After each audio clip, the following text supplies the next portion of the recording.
Trump'ın dünya tarixində və dünya hərb tarixində, siyasi tarixində elədiyi səhv, o 8 ay səhv, çox böyük faciə ilə bitə bilər. Çox böyük. İndi dönüblər, qabanı almaq istəyirlər, amma o fikir verirsiniz, hara gəlib çıxıb. Artıq Polşa müharibəyə qoşulur, Finlandiya müharibəyə qoşulur, Estoniya, Latviya müharibəyə qoşulur. Siz dediyiniz kimi İran bu günlərin böyük təhlükə altındadır. İsrailin başqa çıxışı yoxdur.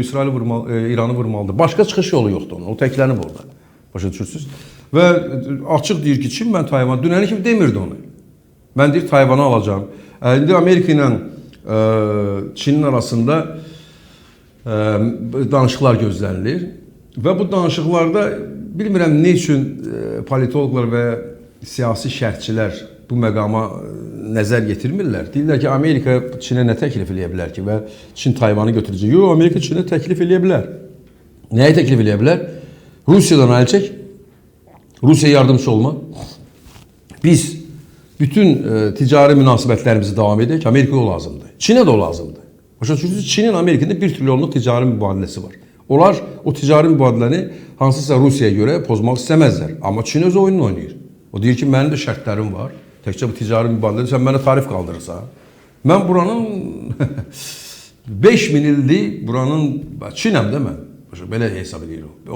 Onlar sizin kimi mənə kimi fikirləşmirlər. Nə oldu 2 ilə düzəlmədi, 5 ilə düzəlmədi? Onlar üçün 2 il bir saniyədir. Çünki bunların dövlətçiliyinin ənənəsi 5000 ildir. Və heç vaxtda Çində dövlət başında imperiyalar dövlət Çinlilər olmayıblar. Ya biz olmuşuq, Yuan imperiyası, orada Kubilay xan olub, ondan və Tabğaçlar olub, o da Türk Tan imperiyası, o da Türk əsilli bir tayfadır. Sonra Mancurlar olublar, cürbəcür balaca xalqlar gəliblər orada imperator olublar, amma o xalq hər şeyə dözüb, böyük belə əməksevərliyi göstərib, düyünə əkib, böyüdüb, öz mədəniyyəti, öz dili və onlar üçün 80 ildən sonra olacaq hadisə bu Çinin strateji yol xəritəsində 1 saat. Olmasın indi olsun. Necə Hong Kongu götürdülər? Fikir verin. 90 illik, 99 illik vermişlər İngiltərə. İngiltərə sevinirdi ki, 99 il hər şey dəyişiləcək də. İndi bizi orada yaşayışı gözəlləşdirdi. 99 ildən sonra Çin elə bir 99 il yox idi. Hong Kong yavaşca birləşdi Çinə və salam. Nəyə deyirəm? Baxın gör nə baş verir. İndi Amerika Çinə təklif eləyə bilər ki, əgər Rusiyadan sən əl çəkir, onsuz dağılır. Rusiya onsuz da dağılır. Tayvandan daha böyük ərazi, sənin ərazin Rusiyadadır. Yəni Saxalindən Baykala kimi. Biz onu sənə güzəşlik edirik. Çin buna razılaşacaq. Deyəcəksiniz, bəs Tayvan?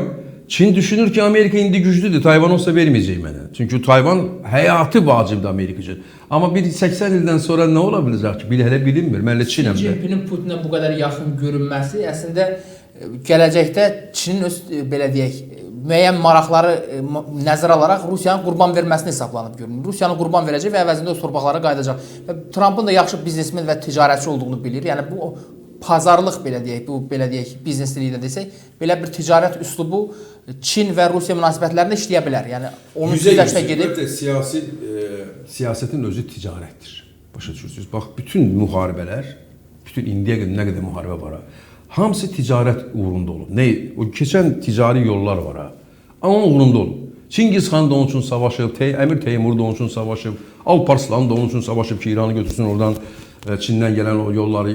Bütün dünyada olan gördüyünüz davalar, savaşlar o ticari yolların uğrunda olub. Yəni pul uğrunda olub. O pul nə üçün lazımdır? Kimsə cibinə qoysun, yox dövlətini, millətini və siz bu birinə bağlı olan şeylərdir də. Və bu gün də təbii ki, Trump onlarla ticarətdə bacaranməz. Bu Trumpa elə gəlir o ticarətçidir. O Çinin ticari düşüncəsi, yəni təkrar edirəm, 5000 il ənənəyə bağlıdır. Və onlar, indi Rusiya ilə deyilsin münasibətdə, Rusiyanın yeganə düşməni Çindir. Onun başqa düşməni yoxdur. Yəni, xırda indi keçmiş post-sovet ölkələrini mən deyirəm, amma onlar xırda ölkələrdir. Yəni, Rusiya onlarla düşüncədədir ki, bacara bilər, amma o gücdə deyil də, indi onlarla bacarmır. Kimdir o? Onlar Azərbaycan deyil, dünən Moldovadır. Kimin uzdur Rusiya? Bu uzdur. Amma ən qüdrətli bunun düşməni Çindir və ən böyük torpaq ərazisi Amerikanın Rusiya torpaq ərazisi iddiası yoxdur. Ukrayna müharibəsində qazandığı faciələr, iqtisadi itkilər məcbur edib ki, Rusiya Çinin yanında olsun. Amma bu da bir tərəfdən əslində Rusiya tərəfi çox qəribə bir məsələ. Bu əslində Rusiya üçün böyük bir tələdir. Rusiya özü tələyə düşüb. Yəni təbii Çinin yanında olsun, yox, Çinin altında olsun. yanında olmaq başqa məsələdir. Məsəl üçün Çin özü Sovet hökumətinin altında idi. Yəni Stalin, Mao Zedong Stalinə yalvarırdı. Onda Çin Sovet hökuməti güclü idi, ona silah Və verirdi. həmin vəziyyətdə Rusiyadır. Tam tersidir və o intiqam onun yanındadır, yadındadır. O yox, o torpaq Çində, məktəblərdə, Heydər bəy, necə biz məktəbdə keçirik, nə keçirik gedirik məktəbdə? 1920-ci ildə Sovet ordusu gəldi Azərbaycanı işğal elədi, düzdür? 11-ci Qızıl Ordu. Baxın, İlham Əliyev, bizim dövlət başımız, onu deyəndə Rusiya dəydi bir-birinə, amma bizdə onu məktəbdə keçirirlər. İlham Əliyev əslində Azərbaycanda hamının bildiyini və hamının uşaqlıqdan məktəbdə oxuduğu bir, hamının, yəni tarixi hadisəni söylədi və salam. Amma Rusiya üçün görürsünüz necə çapıq oldu. Necə onlar dəyiblər bir-birinə. Yəni Çində də məktəbdə keçirlər ki, 19-cu əsrin sonunda, 19-cu əsrdə Çinlə İngiltərə arasında müharibələr olub. Opium müharibələri deyirlər ona. Opium müharibələri. Yəni ki, bilirsiniz də Çinin bəzi bu limanlarını, port şəhərləri, liman şəhərlərini o vaxt ingilislər icarəyə götürmüşlər və alveri opium, o vaxt narkotik opium idi. Və Çin imperatoru görür ki, opium məhv eləyib Çinlilər, ancaq oturublar opium bütün günü. İngilislər burada ölkəni əməlli başlı o vaxtda İngiltərə imperatorluğu buranı məhv eləyir. Onlar müharibəyə başlayıb uduzurlar. Onlara o ingilislər bu tərəfdə, o tərəfdə gedib Çinə qalib gəlirlər. Təsəvvür edin sözün nə qədər çox əhalisi olan bir yer həmişə Hindistanda da həmən əhvalat baş verib. Opium yox, amma həmən qalibiyyət baş verib də İngiltərə qalibiyyəti. Yəni opium müharibələrində Çin uduzanda Rusiya həmişəki kimi, bax ayı məsələsi budur. Ayı həmişə leş yeyir. Onun cəsarəti yoxdur, cumsun bilirsiniz necə. O leş axtarır hardasa, aparır onu da yeyir sonra yeyir də belə. O görür ki Çin uduzu, keçir Çinin çox böyük ərazisini alır qatır Rusiya. İndiki Saxalindən Baykala qədər. Və Çində, məktəbdə uşaqlara bunu öyrədirlər. Hər bir Çinli bilir ki, o torpaqlar, necə biz bildik ki, Qarabağ bizimdir, işğal altında olanda, hamı Çində 1 milyard yarım insan bilir ki, o torpaq Çinindir. Təbii ki, Çinin dövlət başçısı da və ətrafındakılar da hamısı o məktəbdə oxuyublar. Ona görə Rusiyanın öz silahı ilə vurmağa təbii, niyə Çin belə siyasət yeridir? Mən sizə deyim, o Çin hər şeyi ölçür, biçir. Yəni, təkrar edirəm, bunun ənənəsi var, siyasi ənənəsi var, tarixi ənənəsi var. Çin heç vaxt müharibələrdə qalib gəlməyib. Heç vaxt. İstəyirsiniz 3 milyard əhalisi olsun, o müharibə eləyə bilməyəcək. O da onun tarixi ənənəsidir. O biz deyilik. O İngilis deyil.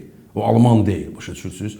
Hər xalqın özünün mentallığı var, xüsusiyyəti var və dini var. Onların dinində ümumiyyətlə bilirsiniz də belə sakit olmalısan, oturmalısan çayın qırağında və məqam gəlib yetişəndə? Məqam da yetişməyəcək. Görəcəksiniz, onların dediyinə görə görəcəksiniz ki, sizin düşmənləriniz tabutları çayda gözünün önündən keçirlər bu tərəfə. Siz təbiətlə harmoniyada olun, harmoniyada. Bu odur. Çinli belə düşünür və o Rusiyanın tam zəifləyəndən sonra o torpaqlara savaşsız, davasız, artıq Çinlilər orada yaşayırlar. Yaxşıca ora köçüb, oranı belə Çin belə torpaqları kimi elan etmək. Rusiya olmayandan sonra kimi o qoruyacaq ki? Tatar onu gəlib qorumayacaq, Başqurt gəlib onu qorumayacaq, nə də Yakut gəlib qorumayacaq. Orada Türk dövlətləri yaranacaqsa. Hər öz torpağı olacaq. Təbii, Sibir Rus dövləti yaranacaqsa, varlı, qüdrətli, yəni ki, iqtisadi cəhətdən o hərbi dövlət olmayacaq ki. O gedib ondan, o əksinə oradakı yerli Ruslar var, bir daha Rus bir topa Rus qabı. Onlar sevinəcəklər ki, orada Çinə birləşsin. İqtisadi yüksəliş olsun. Bilirsiniz, onlar iqtisadi yükselişi bacarırlar da o saat. Özü orada sərvətlər var. Çinin bugün əsas çətinliyi sərvəti olmamasıdır. Rusiya nə üçün belə? Rusiyadan qaz alır, neft alır. O Saxalindən Baykala kimi qaz da var, neft də var və gələcək Türk dövlətləri, Çin elə düşünür. Orada Türk dövlətləri yaranacaqsa, balaca. Onlar Çinə konkurensiya yaratmayacaqlar, rəqabət yaratmayacaqlar. Qüdrət belə məsələsində, yəni mənasında. Amma o həmən qaz neft elə Tatardadır. Məsəl üçün tutaq ki, Yakutdadır və yaxud da kim hansı dövlət olacaqsa orada. O həmən qiymətə satacaq da Gəncədə də daha rahat onunla müqaviləyə bağlayacaq. Üstəlik də əgər belə yolla Rusiyanın dağılmasına nail olacaqsa, Çinin Avropa ilə münasibətləri pozulmayacaq. Əksinə Avropanın Amerika ilə münasibətləri soyuyacaq ki, soyuyub.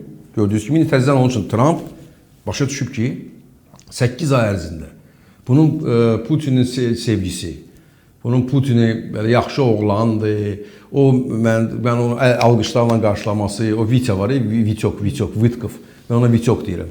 Çünki Putin görür, əlin ürəyin başına qoyurdu belə, başa düşürsünüz, peşkəf ki, ağayacam, az qalmış ki, daha belə qabağında mayallaq açdı. Yəni bu siyasət, Kanadanı vuraram, nə bilim, Qrellandiyanı vuraram, oradan Qəzzadan köçürəcəm, oranı Riviera düzəldəcəm, başa salıblar ki ona. Sən Amerika böyük problemi içindədir və dünyada müharibələr bu dəqiqə qızışır. Və 3-cü Dünya müharibəsi Sən də bir tərəfdən gəpəri yeri götürəcəm. sən eləyirsən bunu.